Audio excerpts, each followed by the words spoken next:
All right, Samori Benjamin here at Yankee Stadium before Game 2 between the Yankees and the Kansas City Royals.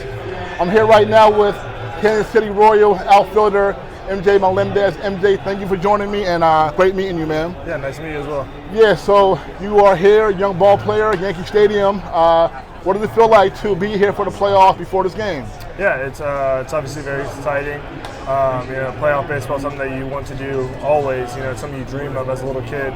Obviously making it to the major leagues, but we play this game to win. So it's pretty cool being here at Yankee Stadium. Obviously, one of the most popular stadiums in the major leagues. Yeah, so you got your first playoff game under your belt the other day on Saturday. So how did that feel for you? Oh, it was fun, man. I had a blast. Playoff baseball is different. You're playing for a lot more than just yourself. Stats don't really matter. It's just about getting on base, even if it's something like an error. Obviously, you're thankful for every time reaching base. Yeah, and Kansas City, I'm sure they're excited back home. This franchise has only been to the playoffs like twice before this year since '86, and so what's the mood like right now in Kansas City for you guys? Oh, it's fantastic. Obviously, we're excited to obviously day by day. We got to go today first, but to be back in Kansas City playing playoff baseball. Obviously, City's been waiting a while since almost 10 years to do that. So we're excited to bring that back. Obviously, we see what the Chiefs are doing on their side of the street. So to be able to bring it back to on the baseball side is something that we're very excited to do. Yeah, definitely, and big Monday night for Kansas City because the Chiefs play tonight as well. In KC, yeah, like you said, it's been almost 10 years since this franchise made the playoffs, 2015. So a lot of people did not expect you all to make the playoffs. So what do you think was the key this year to you all having a playoff-type season? Just believing in ourselves, honestly. I think that's the main thing going into spring training, just really believing it. I think every team goes in with that mindset, but you have to believe it yourself, and that's something that we did. Obviously, we added some key pieces in the offseason, and we just been playing baseball, been playing with a sense of urgency, and just playing to win. Yeah, and I was telling you one thing about you that I noticed that's very cool. Your father managed in the HBCU at Bethune-Cookman and another school also after Bethune-Cookman, right? Alabama State, yeah. And I went to an HBCU. I'm from New York, but I went to an HBCU. Yeah. So, what do you remember just that being like, being around your father and Bethune-Cookman as he was managing and all that?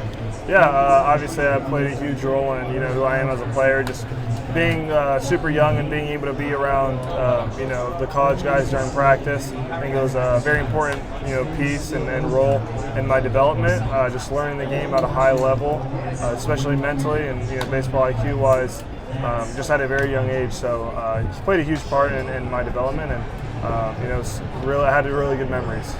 That's awesome, man. What's maybe one of your best memories of being around HBCU ball and all that?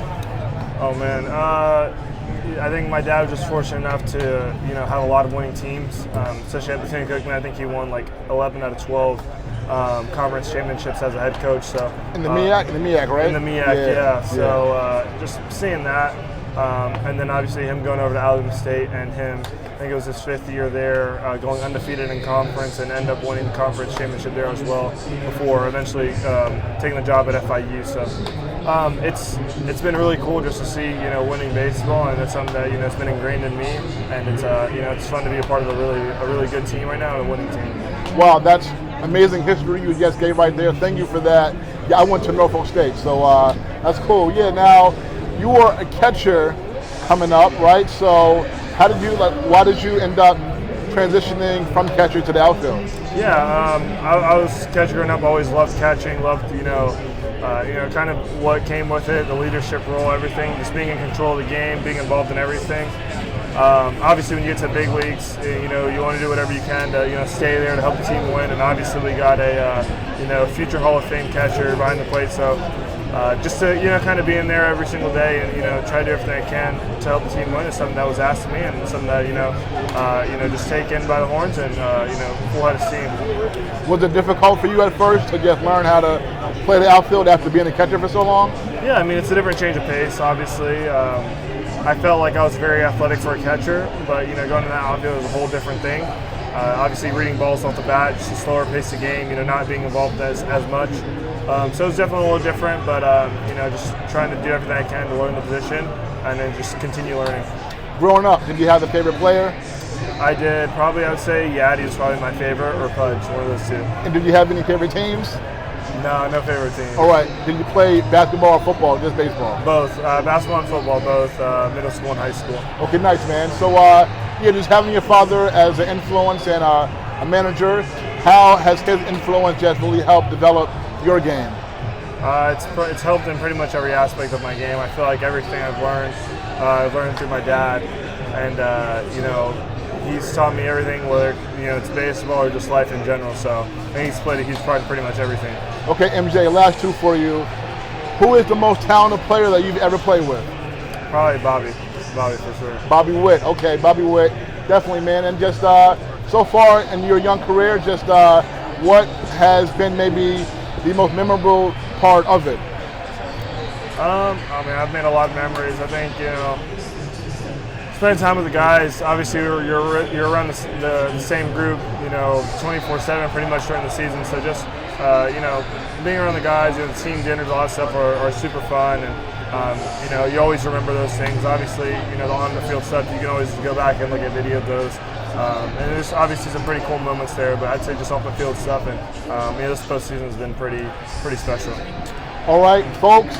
Kansas City Royals outfielder MJ Melendez. MJ, man, great meeting you. Thank you so much and good luck. Thank you. Thank you, man. All right, folks, we're back.